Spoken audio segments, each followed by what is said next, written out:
অন্যমনস্ক সোহিনীর আজকে যেন সব কিছু উল্টো পাল্টা হয়ে যাচ্ছে।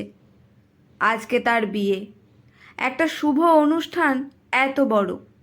তবু সোহিনীর বাবা মায়ের আজকে দৌড়াদৌড়ি যেন থামতেই চাইছে না। মেয়ের বিয়ে, এত আয়োজন, সব ভালোই ভালোই মিটে গেলেই যেন হয়।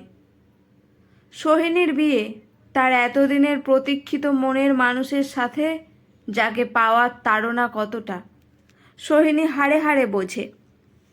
এই তাড়না অন্য কিছুর জন্য নয়। সোহিনীর সমস্ত তাড়না আর ছটপটানির কারণ শুধুমাত্র তার স্বপ্নের সাজানো সংসারটাকে সত্যি হতে দেখার জন্য।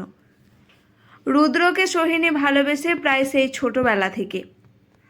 কালক্রমে ভালোবাসা যেন এক অদ্ভুত নেশা এসে দাঁড়িয়েছে, যে নেশার জন্য সোহিনী যেন নিজের জীবন পর্যন্ত দিতে প্রস্তুত।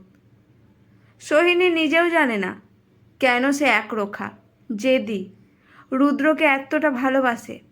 ভালোবাসা হয়তো সত্যিই কোনো কারণ মানে না। রুদ্রও সোহিনীকে ভালোবাসে ঠিকই, কিন্তু সোহিনীর মতো বস্তাপচা আবেগ আর এত নিরর্থক সেন্টিমেন্ট রুদ্রর মধ্যে তার কাছে নেই। তবু মেয়েটার প্রতি হয়তো একটা মায়া পড়ে গেছে তার। আর এই এত কিছু তাদের এনে দাঁড় করিয়েছে আজকের এই শুভক্ষণে। শুধু সোহিনীর মনে আজ এলোমেলো।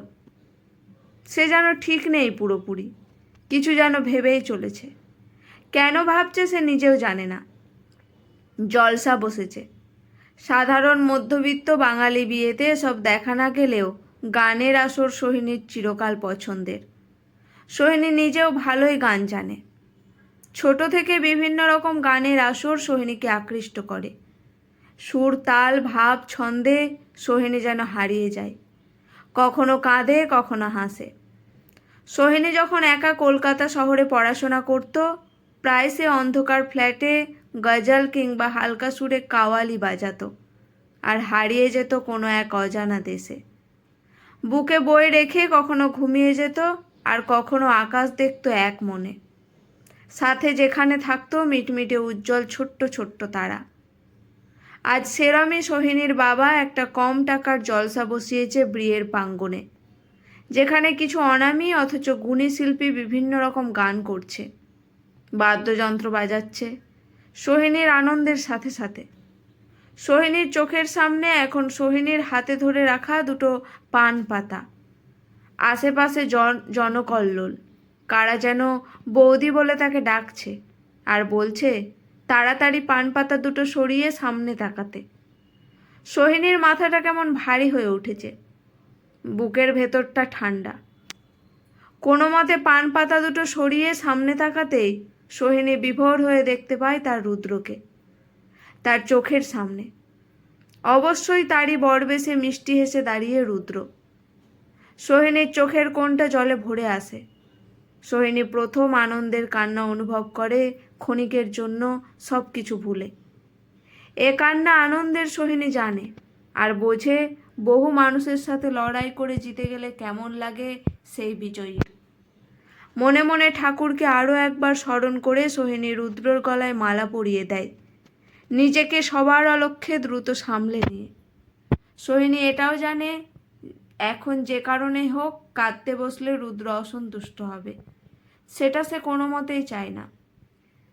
এরপর রুদ্রও নিজের গলার মালাটা সোহিনীর গলায় পরিয়ে দেয়। আকাশ বাতাস মুখর হয়ে ওঠে আনন্দধ্বনিতে। সোহিনীর মনে হয় আজ যেন জীবন সার্থক তার। সোহিনীর এবার সিঁদুর দান হবে।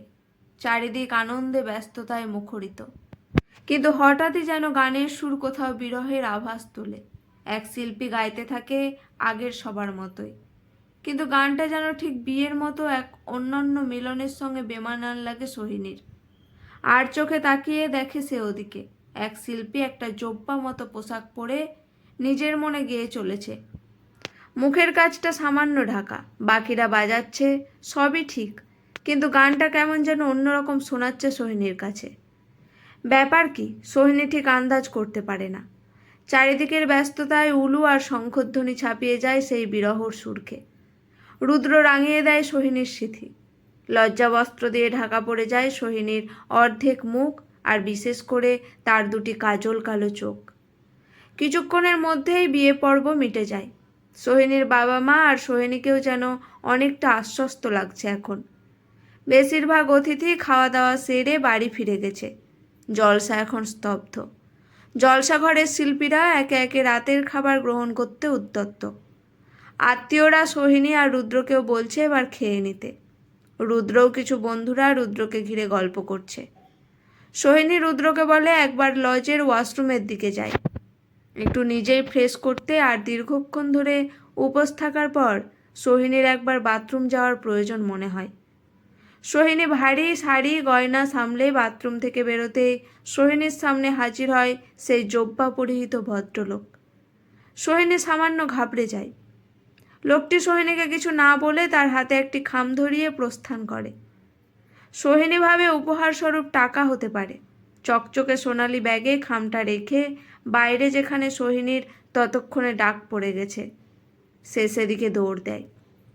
খাওয়া দাওয়া সেরে সোহিনী বাসর ঘরে হেলান দিয়ে বসে পড়ে। রুদ্র তখন ভীষণ ক্লান্ত। ঘুমে চোখ যেন প্রায় বন্ধ হয়ে আসছে তার। এতক্ষণ যারা এত হুল্লোড় করেছে তাদেরকেও গভীর রাত যেন এবার কাবু করে ফেলেছে। বেশিরভাগ জনই যেন ঝিমোচ্ছে।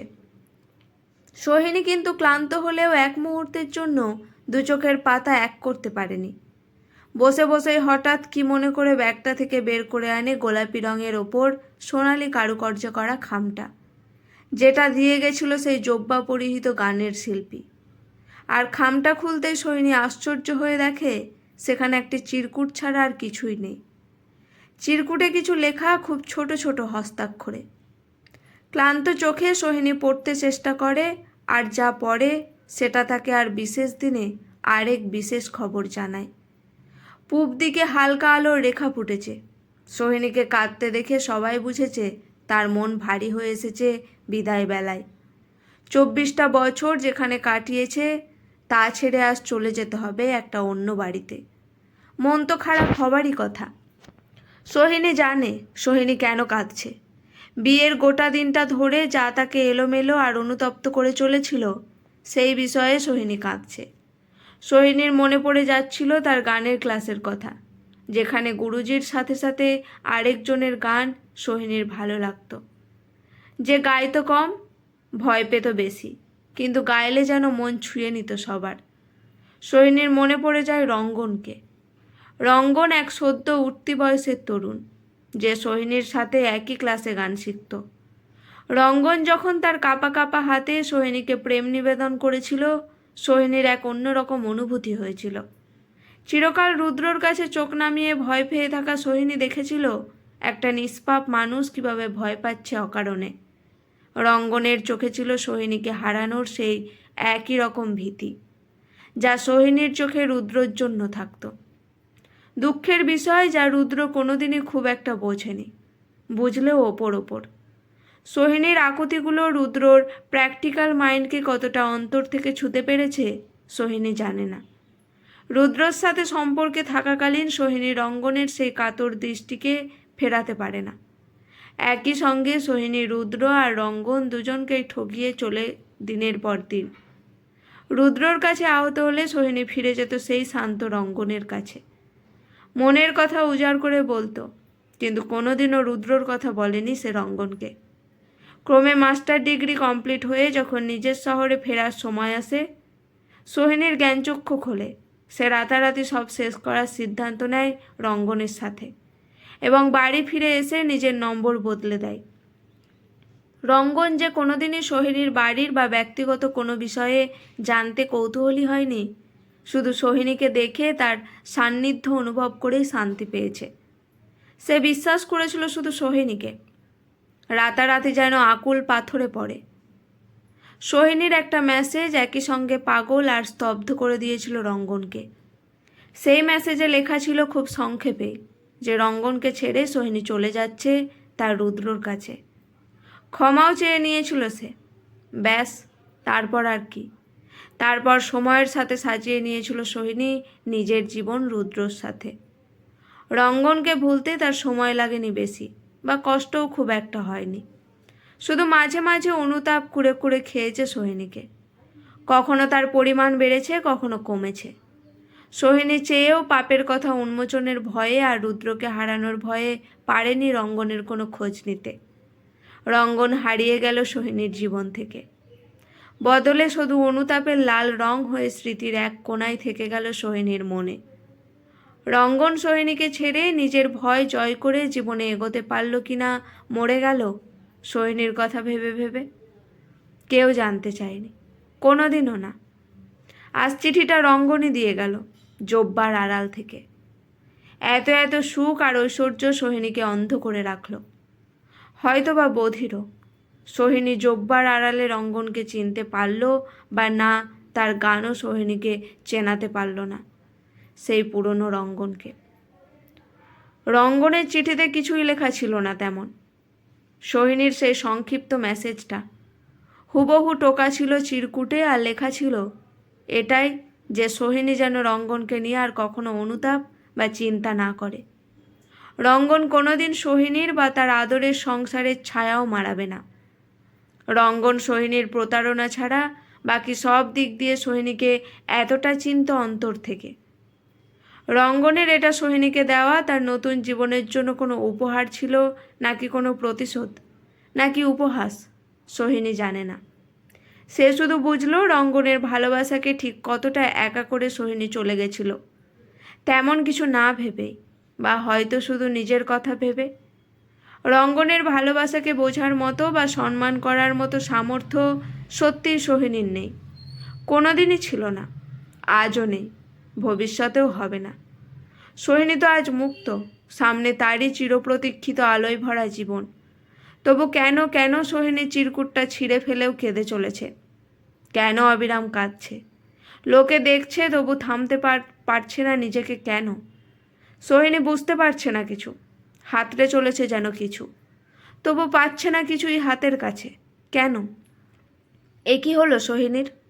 সোহিনী বুঝতে পারছে না কিছুই। সবাই ডাকছে তাকে, বিদায়ের পালা। রুদ্র কিছুটা বিরক্ত যেন সোহিনীর এত কান্না দেখে। সোহিনী এগিয়ে গেল পায়ে পায়ে। কে জানে কোথায় এগোচ্ছে সে? নতুন জীবনের দিকে, নতুন সংসারের দিকে, নাকি অন্য কোনো দিকে? কে জানে। সোহিনী তার বিয়ের দিনে সত্যিই কি নিজের কাছে জিতল, নাকি গোহারা হেরে গেল? সেটা হয়তো পাঠকবৃন্দই উপযুক্তভাবে বলতে পারবেন।